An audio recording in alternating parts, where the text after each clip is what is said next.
Hello guys, welcome back to cars 360. അപ്പോൾ ഞാൻ ഇന്ന് വന്നിരിക്കുന്നത് മാരുതി സുസുക്കിയുടെ ഏറ്റവും പുതിയ വേഗണാറിൻ്റെ പ്രോസ് ആൻഡ് കോൺസുമായിട്ടാണ്. അതായത് വേഗണാറിൻ്റെ നല്ല വശവും മോശവശവുമാണ് ഇന്ന് ചർച്ച ചെയ്യുന്നത്. അപ്പോൾ നമുക്ക് വേഗണാറിൻ്റെ പ്രോസ് അഥവാ നല്ല വശം എന്താണെന്ന് പറയാം. പറയുന്നതിന് മുമ്പ് കാർസ് 360 എന്ന ചാനൽ ആദ്യമായിട്ട് കാണുന്നതെങ്കിൽ സബ്സ്ക്രൈബ് ചെയ്ത് സപ്പോർട്ട് ചെയ്യുക. അപ്പോൾ തിരിച്ച് വീഡിയോയിലേക്ക് കടക്കാം. 6 പ്രോസാണ് വേഗണാറിനുള്ളത്. 1.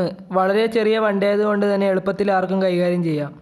2. ഈ സെഗ്മെൻറ്റിലെ കാറുകൾക്ക് കൊടുക്കുന്നതിനേക്കാളും മൈലേജ് വേഗണാറിന് കൊടുക്കുന്നുണ്ട്. 3. ഹൈറ്റ് കൂടുതലായതുകൊണ്ട് തന്നെ നല്ല ഹെഡ് റൂമും സ്പേസും തോന്നിക്കുന്നു. 4. മാരുതിയുടെ വണ്ടി ആയതുകൊണ്ട് തന്നെ നല്ല റീസെയിൽ വാല്യൂ ലഭിക്കും എന്നത് വലിയൊരു ഗുണമാണ്. 5. അത്യാവശ്യം നല്ല റിഫൈൻഡ് ആയിട്ടുള്ള 1200cc എഞ്ചിനാണ് വേഗണാറുള്ളത്.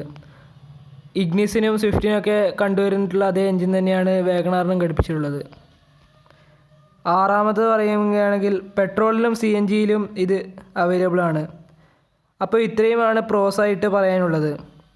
അപ്പോൾ കോൺസ് അഥവാ മോശം വശം പറയുകയാണെങ്കിൽ വളരെ കുറച്ചെണ്ണം മാത്രമേ പറയാനുള്ളൂ. 1. ലുക്ക് വളരെ ബോക്സി ഫീൽ നൽകുന്നതുകൊണ്ട് തന്നെ വളരെ ബോറായി തോന്നുന്നുണ്ട്. 2. നല്ല വേഗത്തിൽ പോകുമ്പോൾ സ്റ്റെബിലിറ്റി പോകുന്നതായി ഫീൽ ചെയ്യും. കാരണം ഇതിന് വെയിറ്റ് കുറവായതും പിന്നെ ഹൈറ്റ് വളരെ കൂടുതലായതുകൊണ്ടാണ് അങ്ങനെ ഫീൽ ചെയ്യുന്നത്.